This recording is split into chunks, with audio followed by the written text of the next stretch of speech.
Shohei Ohtani, man, you can't say enough good things about that guy throughout the entire playoffs. Goodness gracious, and now the Dodgers. Obviously, Maz is not the happiest. No, he's not. This morning, but Dodgers, man, they win it. Yes, they did. And hey, KG has entered the building. Hey, talk to me about this Dodgers win, man, because I know that you were one of those that were in Metro Detroit and locked in chat family. Yeah. Let me know if you were locked into the World Series at all. Let me know what was on the tube last night. If you even knew that the Detroit Pistons were playing. But talk to me about the World Series, man. Well, KG, I know you've always had a bit of a soft spot for the Yankees, and I'm not making fun of you either. You've admitted it. I've always had a soft spot for the Dodgers, so I'm happy for them. I'm happy that they got this second World Series title during this run of basically regular season dominance and a lot of postseason heartbreak. They finally got that second one, and you got to give a special shout out to Freddie Freeman, one of the greatest World Series performances you'll ever see. A home run in the first 4 World Series games, including a walk-off in Game 1, and then last night he had a big 2-run single to cut the lead from 5-1 to 5-3 in the 5th inning. More on that inning in a second. My goodness, Yankees. But that's beside the point for now. Freddie Freeman was phenomenal. His second ring. Mookie Betts gets his third, believe it or not, because he got one with the Red Sox before he got traded to the Dodgers before the 2020 season. But there's a few people that I'm most happy for. You mentioned him, Shohei Ohtani. Yeah. Shohei Ohtani, to me, is the best baseball player I've ever seen, considering what he does at the plate and what he's done at the mound. Listen to these numbers. In over 3,000 at-bats, a 945 OPS, and in over 480 innings pitched, a 3.01 ERA. We've never seen anybody like that, certainly since Babe Ruth, but Babe Ruth didn't always do both at the same time. Certainly he didn't when he was with the Yankees. So Shohei Ohtani to me is the best ever. And if you wanted to find maybe one thing about his career, which wasn't even his fault, is that he didn't win anything within the other Los Angeles team, which was the Angels. And the Angels, man, talk about it, wasting Mike Trout and Shohei Ohtani. But again, another story for another day. But Shohei Ohtani finally got that ring. Even though he didn't have his best postseason and he wasn't very good in the World Series, he certainly did enough of the heavy lifting in the regular season and did have 3 postseason home runs, by the way. About to win his 3rd MVP. His first MVP actually as exclusively a hitter. Had his best season as a hitter when he was not able to pitch in his first season with the Dodgers. Shout out to him. And I also want to give a shout out to Mr. Clayton Kershaw. And don't get me wrong, Clayton Kershaw did not play in this playoffs, and maybe that's a good thing for the Dodgers because he has been a bad postseason performer, but to me, he is the best regular season pitcher I've ever seen on just a pitch-to-pitch basis. 3 Cy Youngs, a lifetime ERA of 2.50 in the regular season. Unfortunately, it's 4.49 in the playoffs, but even though Clayton Kershaw didn't play, I think it was big for the Dodgers to get that second ring in this era because Clayton Kershaw, don't get it twisted, he was the face of the Dodgers postseason failures. So at least, as I said, they got 2 instead of 1. They've been a dominant regular season team for damn near 15 years, so they needed to validate their 2020 win with a 2024. And the last guy that I'm super happy with, and this has a Tigers connection, Mr. Jack Flaherty, of course.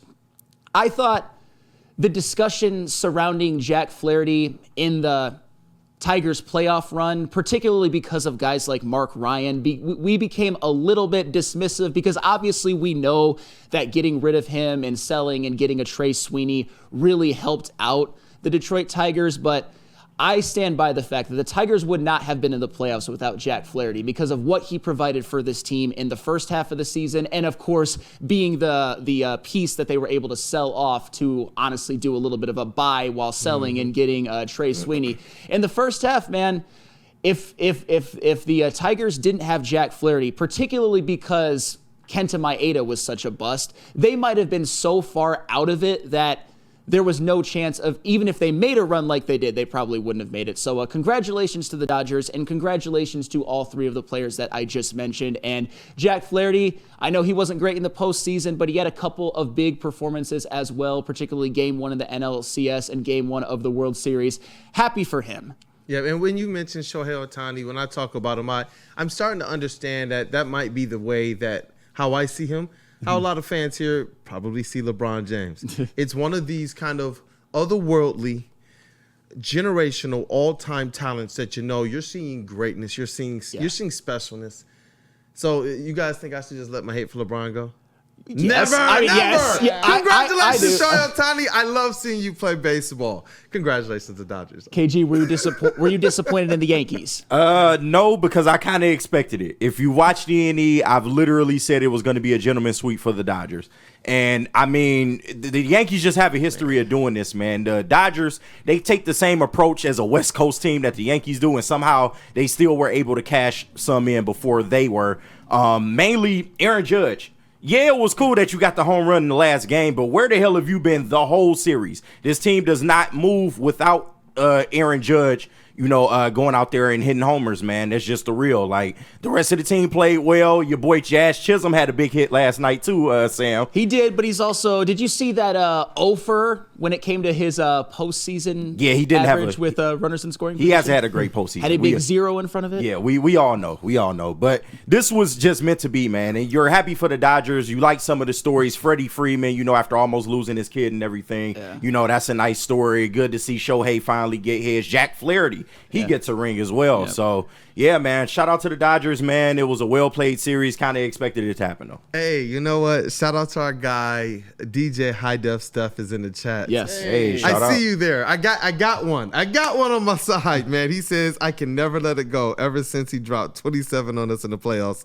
And then got swept in the finals. That's fair. No, I feel like somebody who understands. Oh, and I totally get that angle of it. But as you said, as LeBron is an all-time special generational NBA player, that's Shohei Ohtani in MLB. Yep. And somebody who is that in the regular season but continuously falls short in the playoffs. Aaron Judge does it again. Yeah. And I know he had a home run yesterday. Too little, too late. But when you let's look at his postseason numbers this year. In the regular season, he had an OPS of 1.159. He's going to run away with the MVP of the American League. In the playoffs, 752. And you know how I mentioned at the beginning the Yankees with just an all-time choke job? You know who got the choke job started in the 5th inning? Mr. Aaron Judge. And that was after in the 4th inning actually making a really nice catch. Not even a nice catch, a great catch on a Freddie Freeman hard hit ball to rob him. But in the 5th inning, man, the Yankees just imploded in a way that I didn't even think was possible for them, because Kike Hernandez started the inning off with a single, and then Tommy Edman hits a soft line drive right at Aaron Judge. You have to catch that 100 times out of 100, and he just drops it. It's inexplicable. And Aaron Judge is actually a pretty good center fielder, and he just drops it. If you see the replay, there's nothing you can even look at except it was just a terrible, terrible drop. And on the next play, I forgot who hit it, but it was a ground ball to short, and Anthony Volpe, trying to get the lead runner at third, makes a throwing error and then leaves the bases loaded. And then Garrett Cole, after kind of getting screwed over by his teammates, strikes the next 2 guys out, Gavin Lux, which is not that big of a deal, and then he strikes out Shohei Ohtani, and then he induces a softly hit ground ball to first by Mookie Betts. He's about to get out of this inning unscathed, and then Anthony Rizzo, it was a comedy of errors by both Anthony Rizzo and Garrett Cole. Anthony Rizzo, to me, has to charge that ball and step on first, but Garrett Cole also has to get his ass over there and cover. But since neither of those things happen, Mookie Betts is safe at first due to an infield single. It's 5-1, and then that opens the floodgates for Freddie Freeman getting a 2-run single to cut the lead to 2, and then Teoscar Hernandez tying the game with a 2-run double. So the Yankees and Aaron Judge the Yankees obviously didn't choke in the entire postseason, but that 5th inning, that was just inexplicable. You can't do that. That's going to go down as an all-time choke job that'll live in New York Yankees infamy. And Aaron Judge, man, it's his 7th postseason, and his numbers are significantly down in the postseason as they are to where they are in the regular season. One of the great regular season players of this generation, but just as big of a playoff choker as they come. I actually felt a little bad for him at this point. It's 7 postseasons. Hasn't gotten the job done yet. It's a pretty wild stat there, man. And I see there's some love in the chat for the Tigers in the way they've been built as well. I didn't see where it went, but it was just they like the fact that there were multiple players who stepped up for the Tigers during this playoffs. It's actually Randall Smalls. That's why I love Tigers team. They all step up instead of waiting on one guy. Now, I do want some help, though. I do. Because now that the World Series is over, that's where my eyes instantly go towards is what can the Tigers do now to capitalize even more? I mean, our eyes were already there, but now the season's over. let's start making those strides. Like, I love the fact that the Lions wasted no time with saying, bro, we want to get further than what we got last year. Yep. And you could feel that conviction. And can't wait to see what the Tigers do now. Hey, Juan Soto's a free agent. Chris, open your checkbook. Or, I mean, even if that's probably not going to happen, but Jack Flaherty, you got your ring. Come back. Come back to Detroit. You know you loved Chris Fetter as your pitching coach. You know how well he revitalized your career. Come back home. And he hit, he sent Detroit sports Twitter into a frenzy with that handshake emoji during the playoffs when we advanced, and they also advanced as well. It was pretty cool. But Dante151, I see you with the $9.99 super chat. He said, I'm just glad that New York fans are even more sad today because Jets equal trash, Giants equal trash, Knicks equal choke job, Rangers equal choke job, Mets equal choke job, and Yankees equal, and then he just puts a middle finger emoji.